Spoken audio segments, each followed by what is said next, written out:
Alright boys and girls, welcome back to another Rock the JVM video. I'm Daniel, and in this video we're going to continue our mini-series with type-level programming in Scala. Now, this video, as the first one, is going to be quite difficult, so this requires some advanced or comfortable Scala skills, in particular with implicit methods type aliases, because we're going to manipulate the compiler into some very interesting results. Now, as always, I'll recommend that you code with me, because we're going to get quite some magical code at the end of this video, and whenever you need to refresh your memory or use some of the code that we are going to write here, just refer back to this video or to its written form at rockthejvm.com/blog with the links in the description. So I'm going to attach links to the first part and to the written version of this second part of the mini-series. So let's get back to our code and let's recap where we're at. So as a quick reminder, in this mini-series we learned to use the power of the Scala compiler to validate complex relationships between types that mean something very special to us. For example, that a number represented as a type is smaller than another number, and this relationship is also represented as a type. Now, in the first part of the series, I mentioned that I'm using Scala 2, and I will update this mini-series once Scala 3 is out the door, so you will need something in your build SBT. So I'm gonna go to build SBT, and you will need this package org scalalang scala reflect %scala version.value just to be able to print the whole type information of a type to the console. And I have here an import with Scala reflect runtime universe and this small method show that will print a type tag to the console. So if you try to print a list of ints, for example, then this show method will print the whole type signature like list of int. So I'm not going to cheat here. I'm not going to manipulate types at runtime, but just we're going to print some types that the compiler will automatically infer for us. Alright, so let's discuss where we left off in just 30 seconds. So the first video, which you have access to in the link attached to the description, we created the natural number representation as types following the piano representation. So we represented number 0 as a type and the succession between numbers as another type. And we defined some type alias here, 1, 2, 3, 4, 5, just to have something to work with. And after that, we built a comparison relationship between these numbers, again as a type. So we define this type less than. And this time we also make the compiler build implicit instances of this less than type in order to prove that the relationship between two types is true. So after these implicit definitions, then we could write something like a comparison value of the type less than between 1 and 3, for example. And when we call the apply method, the compiler will do some work to automatically detect whether there is an implicit value of type less than between 1 and 3. And if the code compiles, then the compiler can find an implicit instance of type less than between 1 and 3, which means that the relationship 1 is less than 3 is quote-unquote true. All right, so if the code compiles, then this relationship is true. If it doesn't, then it's false. And if you want to start with this code that I have here on screen, you can go ahead and click on the article of part 1, which has this entire code at the very end of the article. All right, so you can start with this code. You can pause the video and copy that code first, paste it here, and then we can carry on. Now, in this video, I'm not going to stress on the techniques that we used in the previous video. You can go ahead and watch that if you haven't already. So we're basically making the compiler prove the existence of a type by making it follow a chain of implicit deductions by some implicit definitions. So we're going to use these same techniques to take the power up a notch. And in this video, we are going to add numbers as types. All right, so this will be our goal for the video. So in the similar style that we use to compare numbers, we'll create another type that will represent the sum of two numbers as a type. So I'm going to define a trait that I'm going to conveniently call plus between a number a, that is between a type A, which is a subtype of nat. This is my general trait at the top. And then another type B, which is also a nat, and a type S as a nat, which will hold the sum between A and B. So the general idea will be that if the compiler can automatically create an implicit instance of type plus between A, B, and S, then that means that the truth statement of a plus b must equal s is true because that's validated by the compiler. So we will make the compiler automatically create these instances for us in the style that we want. All right. So I'm going to define an companion object for plus, and I'm going to define an apply method that'll take 3 type arguments, a as a nat, b as a nat, and s as a nat. So the exact type signature of the trait plus. And this will require an implicit instance that I'm going to call plus of type plus between a, b, and s. And this will return in an instance of plus between a, b, and s. And that will be that plus instance which the compiler automatically either deducted or created. So this is basically an implicitly like method, all right? So this will fetch whatever implicit the compiler can find, and it will surface that, okay? So I should be able to then say, after I write the implicit creation methods, I should be able to write something like, let's call this for of type plus between 1, 3, and 4 as plus applied to the types 1, 3, and 4. But right now the compiler cannot find an implicit plus between 1, 3, and 4. So we will need to build or help the compiler build some implicit values for that. So I'm going to comment that, and after we're done, I'm going to uncomment it, and the code should compile. So we will need to define our axioms of additions as implicit values or methods. So first, we know that 0 plus 0 equals 0. In terms of this trait that we defined, that means the compiler should automatically have access to an instance of plus between 0, 0, and 0. So I'm going to define that as an implicit val to give that as a starting point to the compiler. So I'm going to say implicit val, I'm going to call this 0 of type plus between 0, 0, and 0. So underscore 0, as you probably could tell, are the types that we used at the very top. And I'm going to simply create a new instance, new plus of 0, 0, and 0 with an empty implementation. So I'm going to open and close some curly braces. So this will be the starting point for the compiler to deduce an instance of type plus. So this one was the easiest. Another base axiom is that for any number a, so for every a as a nat, such that a is bigger than 0, and for that we will leverage the type relationship less than that we wrote in the previous video. And for every a such that a is bigger than 0, we have a plus 0 equals a, and 0 plus a equals a. So we will implement these two axioms as implicit methods. So I'm going to define an implicit def. I'm going to name this basic right. That takes a type argument a as a nat. And I will also need to validate the type relationship between a and 0 in the sense that 0 must also be less than a. So I'm going to say implicit lt of type underscore 0 less than a. That is the same as less than between underscore 0 and a. And I wrote the type definition here above, so less than between a number a and b. So if the compiler has access to an instance of 0 less than a, then the compiler will automatically build an instance of plus between 0 and a, and the result type will be a. And the implementation of this method, I'm going to write that myself, and I'm going to say new plus between 0, a, and with the empty implementation with some empty curly braces. All right, so the implicit method works as follows. For every type argument a, such that the compiler can find an implicit instance of type less than between 0 and a, the compiler will build an instance of plus between 0, a, and the result a, and the actual instance doesn't really matter, something like this, okay? And I'm also going to write an equivalent definition for the other sum. So we wrote the implicit definition for this sum, 0 plus a must equal a.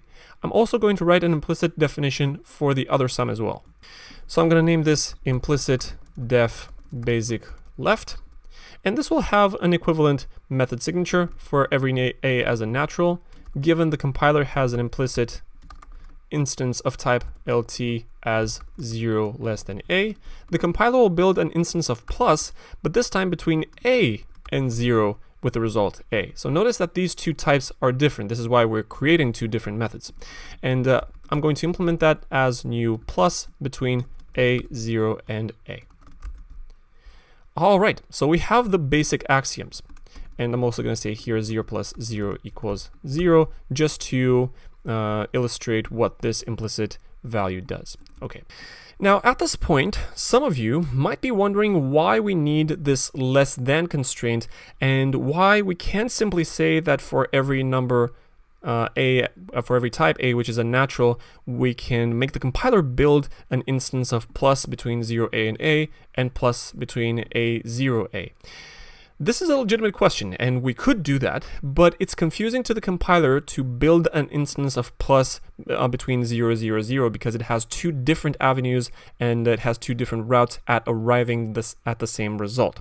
So this is why we're creating the plus between 0, 0, 0 as an implicit val, as independent implicit val, and all the other instances as two different types, all right? So anything other than 0, 0, 0 can automatically be built by the compiler.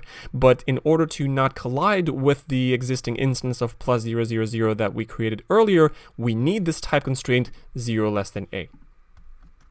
Now, at this point, with these three implicits, we can already validate a number of sums. So for example, I can define a val called 0 as plus between 0, 0, and 0 as plus applied to the types 0, 0, and 0. Now, IntelliJ shows me red in this code, but if I run this application, the code should compile just fine. I'm not sure what the problem is with this particular code. It might be a bug in IntelliJ, but the code compiles just fine. So notice that I was successfully able to run this application.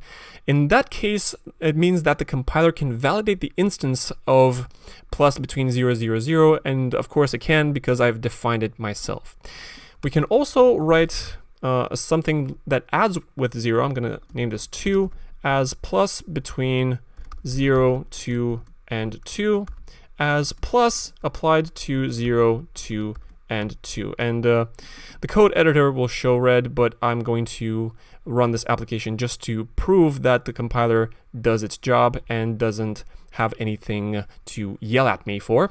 So basically, I've validated the relationship between 0 plus 2 and the result 2. So the truth statement that 0 plus 2 equals true has been validated by the compiler by creating an implicit instance of type plus applied to the types 0, 2, and 2. Now, if you have an allergic reaction to the color red in your code, you can say plus.apply, and the compiler can automatically fetch the right types for you because you defined them earlier. And if you go to build and say recompile, or if you try to rerun your application, the compiler is perfectly fine with that as well. Okay, so in other words, the compiler was able to validate that 0 plus 0 equals 0 and 0 plus 2 equals 2. I can also do the other way around if you like, but let's move forward with the inductive implicit def. And the reasoning works something like this. If a plus b equals some sort of result, if a plus b equals s, then successor of a plus successor of b is what? This is basically a plus 1, and this is basically b plus 1. And so the result of these two is going to be s plus 2. So that is successor of s. So this will be the reasoning behind the following implicit method. So I'm going to say implicit def, and I'm going to define a method that I'm going to call inductive. And this method will take three type arguments: a as a nat, b as a nat, and s as a nat. And this method, given an implicit instance that I'm going to call plus, as an instance of plus between a, b, and s. So if the compiler can automatically create or have at its disposal an instance of plus between a, b, and s, the compiler will then be able to create an instance of plus between successor a, successor b, and successor of s, as the inductive property here stipulates. So I'm going to simply write an instance of that. So I'm going to copy this type. I'm going to say new this type with some empty implementation. Okay, so if the compiler can find or have access to a plus of a, b, and s, the compiler will then be able to construct a plus successor a, successor b, and successor s. So basically, if a plus b equals s, then a plus 1 plus b plus 1 must equal s plus 2. And at this point, I'm ready to uncomment my val4, because if I call plus dot apply, the compiler can then validate the existence of a plus between 1, 3, and 4. How does that work? The compiler will go through the following steps. I need an implicit plus between 1, 3, and 4. And I'm going to forget the underscores for a moment just to write this more easily. So the compiler says I need an implicit plus between 1, 3, and 4 because that's what the apply method says. The apply method says that you must have a plus between 1, 3, and 4. Now, what's 1, 3, and 4? Well, that is the same as plus between successor 0, successor 2, and successor 2. Okay, so plus between 1, 3, and 4 is the same as plus between successor 0, successor 2, and successor 2. Now, this matches the pattern of the implicit inductive method. And so the compiler can run inductive, but I need an implicit of type plus between 0, 2, and 2. So I'm going to say I need an implicit plus between 0, 2, and 2. Now, at this point, what kind of method returns a plus between 0 something and something? Well, it's the basic right. And so the compiler says I can run basic right and construct a plus between 0, 2, and 2. That is because the compiler can validate that 0 is less than 2.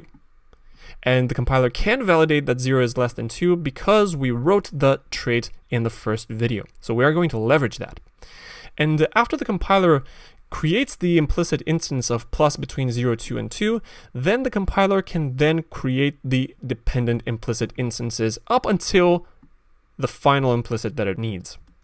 However, if we write an incorrect statement, quote-unquote statement, such as, for example, let's call this invalid for, as a plus between 2, 3, and 4 as plus dot apply, the compiler should not compile my code because it cannot find an implicit instance of plus between 2, 3, and 4. There is no relationship between 2, 3, and 4 such that 2 plus 3 equals 4. So I'm going to comment this out because it doesn't compile. So this is great so far. We can make the compiler validate type relationships like the so-called addition of so-called numbers as types at compile time. However, at this point, we can't make the compiler figure out what the result of an addition should be. We need to specify the result type ourselves, and the compiler will simply validate our type. So at the next level of this piano arithmetic implementation, we would need to somehow make the compiler automatically infer the sum type by itself. And for that, we will change the type signature of the addition a little bit. So I'm going to comment these 3 out. And I'm going to modify the trait plus just to contain 2 type arguments. And instead of a third type argument, I'm going to add an abstract type member. So I'm going to say type result must extend nat. So this trait has an abstract type member that I'm going to call result, which must extend a nat. So instead of a type argument, we have an abstract type member. So this will help us when we use the plus type at testing phase over here. Now, in the companion object of plus, notice we have a lot of compilation errors, and we will solve most of those by declaring a type alias that I'm going to call plus, which takes 3 type arguments, a as a nat, b as a nat, and s as a nat. So much of the same type signature that we had earlier on plus, and this type signature will be identical to a plus of a and b, where the type result is s. So this is exactly the same as our previous implementation, and we will use it in our implicit resolution. Now the trick here is to have the compiler automatically match the result type member with the s type argument. All right, so we will use this trick so that we will be able to print the result of the sum of 2 types. Now, the next step is to change our axiom definitions to use this plus type. So I'm going to define an implicit val 0 of type plus, and because we cannot instantiate the type plus directly, we will need to instantiate what the type is. So we will need to instantiate the plus type of 0 and 0, where the type result is _0. And in a very similar fashion, we're going to modify the other implicit definition. So basic right takes the natural, and it needs an implicit less than between 0 and a, and this is going to return a plus instance of 0, a, and a, and because we can't instantiate plus directly, we will need to instantiate the plus trait with 2 type arguments. So I'm going to say plus with 0 and a, where the result is a. And in a very similar case, we're going to do that for the basic left axiom. So I'm going to say type result is a as well. And we're going to return a plus of a, 0, and a. So this is the same type definition that we had earlier. Now, for inductive, the interesting thing is that we need an implicit plus. Now, the implicit plus is going to be a plus with a capital P. So this is the type alias that we had earlier.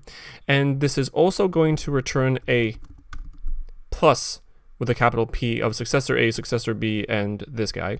And I'm going to instantiate a simple plus with successor A and successor B, where the type result is successor, successor, S. All right, so we're basically moving the type argument into the abstract type member, okay? And for the apply method, we're going to change that a little bit. This time, the apply method requires an implicit plus of A, B, and S, but we don't have any type information here, so we're going to require a plus between A and B, and we're going to return that same instance, all right? So we're going to simply fetch whatever plus of A and B the compiler can build for us. Now, at this point, we can now say, let's call this val 0, and this val 0 needs to have 2 type arguments, so we have 0 and 0, which is good. The value that we called 2 needs to have 2 type arguments, and val 4 also has 2 type arguments. Now, the code compiles just as well, so if I go to build and then recompile, the compiler should be able to validate my code, but we can't really see the final result of summing these so-called numbers. So if we print the type tag for either one of these variables, we are going to simply obtain a type tag of 0 plus 2, for example. So I'm going to say, for example, print line show with 4. So just as a reminder, the show method will print the type tag of the type of a particular value that I pass inside. So print line show 4. And I'm going to run this, and we're going to see something pretty uninteresting to the console. So we have a type tag of 1 plus 3, but we can't really see the result. So we need some additional modifications. So the thing that we need to do right now is to force the compiler to somehow show the result type to us, because the result type member belongs to the plus trait. So all we need to do is to change this apply method slightly, and I'm going to make it return a plus, the capital case plus of A and B. Now the result type is going to be plus.result. And this works because the plus, the capital P plus, is just a type alias, and we can also use type members in the return types, all right? So we can return the same instance. So with this minor change, the code will still compile, but if we show a type tag now, the type will look slightly different. And just to illustrate this, we are going to say show with plus.apply with _1 and _3. Okay, now I'm going to say some small red bits here because IntelliJ probably has a small bug, doesn't see my code as valid, but the code compiles just as fine. And I'm using plus.apply because of a very interesting way that types are being attached to expressions once they're computed. All right, so in main, I'm going to simply print show plus.apply with _1 and _3. So I'm going to run this, and the compiler says wrong number of type parameters, and that is because in apply I've forgotten to actually remove the type argument s. So let me go ahead and run this application again, because we don't really need the s anymore. So notice that the code compiles just fine, and notice that the type tag now looks different. So we have a type tag of successor 0, that is 1, plus successor 0, that is 3. So we have a type tag of plus between 1 and 3, whose type result is this thing, successor of 0. In other words, _4. So this is the compiler's way of telling us that 1 plus 3 equals 4 at compile time. So this is pretty amazing. Now I'm gonna add a small mention here. If I print line show 4, which is theoretically of the same type, we'll still see the previous type tag _1 plus _3. That is because the type is being attached to the value after the expression is being computed. So the type of 4 is plus between 1 and 3 without needing the abstract type result. All right, so that's how the compiler attaches the type to the value 4. Whereas the pure expression of plus.apply with 1 and 3 has the full type tag. So we have successor 0 plus _3 has the type result _4. All right, good.